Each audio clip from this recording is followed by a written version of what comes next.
ತಂದಿದ್ದೀರಿ. ಇಡೀ ಗ್ರಾಮಾಂತರದಲ್ಲಿ ಎಲ್ಲೇ ಕೇಳಿ, ಯಾರದೇ ಮನೆಯಲ್ಲಿ ಕೇಳಿ, ನೀವು ಯಾರಾದ್ರೂ ಬೇರೆ ಅಭ್ಯರ್ಥಿನ ಹಾಕಿದ್ರೆ ಅವ್ರನ್ನ ಪರಿಚಯ ಮಾಡಿಕೊಡ್ಬೇಕಾದ್ರೆ ನಮಗೆ ಒಂದು ತಿಂಗಳು ಹಿಡಿತಾ ಇತ್ತು. ಈಗ ಪರಿಚಯ ಇಲ್ಲ, ಜನ ಡಾಕ್ಟರ್ ಮಂಜುನಾಥ್ ಅವ್ರನ್ನ ಪರಿಚಯ ನಮಗ್ ಮಾಡ್ತಾರೆ.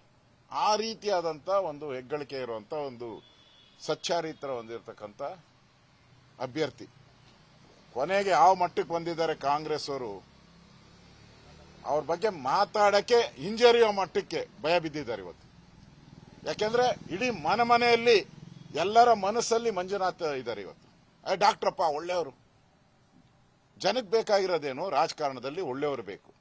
ಅದಕ್ಕೆ ಎಲ್ಲರೂ ಮನೆಯಲ್ಲೂ ನಾವ್ಯಾರು ಇನ್ನೂ ಕರಪತ್ರ ಒಂದು ಕೊಟ್ಟಿಲ್ಲ, ಎಲ್ಲೂ ಒಂದು ಕರಪತ್ರ ಕೊಟ್ಟಿಲ್ಲ. ಆದರೆ ಮನೆಗೆ ಡಾಕ್ಟರ್ ಮಂಜುನಾಥ್ ಅವರ ಕರಪತ್ರ ತಲುಪಿದೆ ಅನ್ನೋ ರೀತಿ ಜನ ಮಾತಾಡ್ತಾ ಇದ್ದಾರೆ ಇವತ್ತು. ಅದೇ ಒಂದು ಗೆಲುವಿನ ಸ್ಪಷ್ಟವಾದಂತ ಒಂದು ಸೂತ್ರ.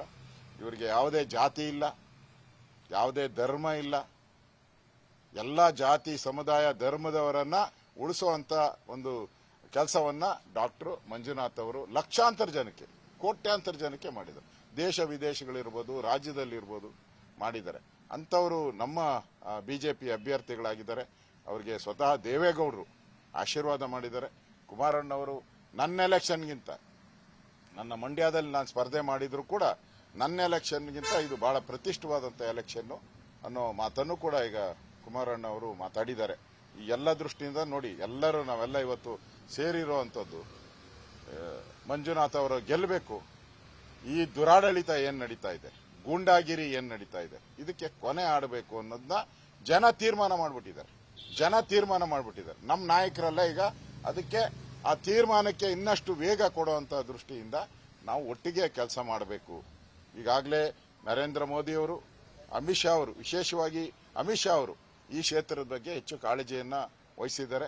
ಅವರು ಕೂಡ ಈ ಕ್ಷೇತ್ರದಲ್ಲಿ ಪ್ರಚಾರಕ್ಕೆ ಬರೋರಿದ್ದಾರೆ. ನಾವು ನಮ್ಮ ಪ್ರಧಾನಮಂತ್ರಿಗಳನ್ನೂ ವಿನಂತಿ ಮಾಡ್ತೀರಿ, ಈ ಕ್ಷೇತ್ರದಲ್ಲಿ ಪ್ರಚಾರಕ್ಕೆ ಬರಬೇಕು ಅನ್ನೋ ಮಾತನ್ನ ನಮ್ಮ ಕುಮಾರಣ್ಣವರು, ದೇವೇಗೌಡರು ಮಾತಾಡ್ತಾರೆ, ಪ್ರೈಮ್ ಮಿನಿಸ್ಟರ್ ಹತ್ರ ಮಾತಾಡ್ತಾರೆ. ಇನ್ನಷ್ಟು ಈ ಕ್ಷೇತ್ರ ಗೆಲ್ಲೋ ಮುಖಾಂತರ ಈ 28ಕ್ಕೆ 28 ಕಳೆದ ಬಾರಿ ಇವರಿಗೆ ಒಂದೇ ಒಂದು ಸ್ಥಾನ ಸಿಕ್ಕಿದ್ದು, ಅದು ಬೆಂಗಳೂರು ಗ್ರಾಮಾಂತರದಲ್ಲಿ ಒಂದೇ ಒಂದು ಸ್ಥಾನ. ದೃಷ್ಟಿ ಬೊಟ್ಟು ರೀತಿ ಕಾಂಗ್ರೆಸ್ಗೆ ಒಂದೇ ಒಂದು ಸ್ಥಾನ ದೃಷ್ಟಿ ಬೊಟ್ಟು ಸಿಕ್ಕಿದ್ದು. ಆ ದೃಷ್ಟಿ ಬೊಟ್ಟುನು ತೆಗೆಯುವಂತ ಕೆಲಸವನ್ನ ಈ ಗ್ರಾಮಾಂತರದ ಕ್ಷೇತ್ರದ ಜನ ಡಾಕ್ಟರ್ ಮಂಜುನಾಥ್ ಅವರಿಗೆ ಮತ ಕೊಡೋ ಮುಖಾಂತರ ಅವರನ್ನ ಗೆಲ್ಲಿಸ್ತಾರೆ. ಇಲ್ಲಿ ಒಂದು ಜನ ಹೇಳ್ತಾರೆ ಯಾವಾಗ, ಹಣಬಲವೋ ಜನಬಲವೋ ಅಂತ. ಇವತ್ತು ಈ ಕ್ಷೇತ್ರದ ಜನ ಹಣಬಲ ಮುಖ್ಯ ಅಲ್ಲ, ಜನಬಲ ಮುಖ್ಯ. ಮಂಜುನಾಥ್ ಅವರಿಗೆ ಜನಬಲ ಇದೆ ಅನ್ನೋದನ್ನ ಮನೆಯಲ್ಲಿ ಅದು ಕನಕಪುರ ಇರ್ಬೋದು, ರಾಮನಗರ ಇರ್ಬೋದು, ಚನ್ನಪಟ್ಟಣ, ಮಾಗಡಿ ಇರ್ಬೋದು, ಕುಣಿಗಲ್ ಇರ್ಬೋದು, ಬೆಂಗಳೂರು ಸೌತ್ ಇರ್ಬೋದು, ಆನೇಕಲ್ ಇರ್ಬೋದು, ಆರ್ ನಗರ ಇರ್ಬೋದು, ಎಲ್ಲ ಕಡೆ ಹಣಬಲವೋ ಜನಬಲವೋ. ಹಣಕ್ಕೆ ಬೆಲೆ ಇಲ್ಲ, ಜನಕ್ಕೆ ಬೆಲೆ ಇರೋದು, ಒಳ್ಳೆತನಕ್ಕೆ ಬೆಲೆ ಇರೋದು, ಒಳ್ಳೆಯದು ಮತ್ತು ಕೆಟ್ಟದ್ದು. ಈಗಾಗಲೇ ಹೇಳ್ಬಿಟ್ಟಿದ್ದಾರೆ ನಮ್ಮ ಮುನರತ್ನ, ನಮ್ಮ ಯೋಗೇಶ್ವರ್ ಹೇಳಿದ್ದಾರೆ, ಇದೊಂದು ಧರ್ಮ ಯುದ್ಧ. ಅಧರ್ಮ ಧರ್ಮದ ಮಧ್ಯೆ ನಡೀತಾ ಇರುವಂತ ಒಂದು ಯುದ್ಧ ಇದು. ಈ ಯುದ್ಧದಲ್ಲಿ ಧರ್ಮ ಗೆಲ್ಲುತ್ತೆ. ಡಾಕ್ಟರ್ ಮಂಜುನಾಥ್ ಧರ್ಮದ ಪರವಾಗಿರುವಂತವರು, ಧರ್ಮದ ಅಭ್ಯರ್ಥಿಯಾಗಿದ್ದಾರೆ, ಬಿಜೆಪಿ ಅಭ್ಯರ್ಥಿಯಾಗಿದ್ದಾರೆ. ಅವರ ಗುರುತು ಕಮಲಕ್ಕೆ ಮತ ಕೊಡೋ ಮುಖಾಂತರ ಡಾಕ್ಟರ್ ಮಂಜುನಾಥ್ ಅವ್ರನ್ನ ಗೆಲ್ಲಿಸಬೇಕು ಅನ್ನೋ ವಿಚಾರವಾಗಿ ನಾವೆಲ್ಲರೂ ಕೂಡ ಇವತ್ತು ಚರ್ಚೆ ಮಾಡಿದಿರಿ.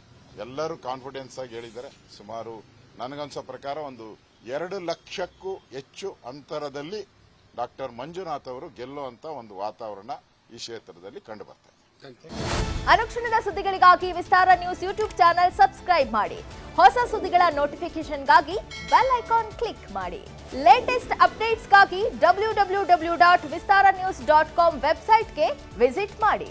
ಅಂಗೈಯಲ್ಲೇ ಜಗತ್ತಿನ ಸುದ್ದಿ ತಿಳಿಯಲು ವಿಸ್ತಾರ ನ್ಯೂಸ್ ಕನ್ನಡ ಆಪ್ ಡೌನ್ಲೋಡ್ ಮಾಡಿ.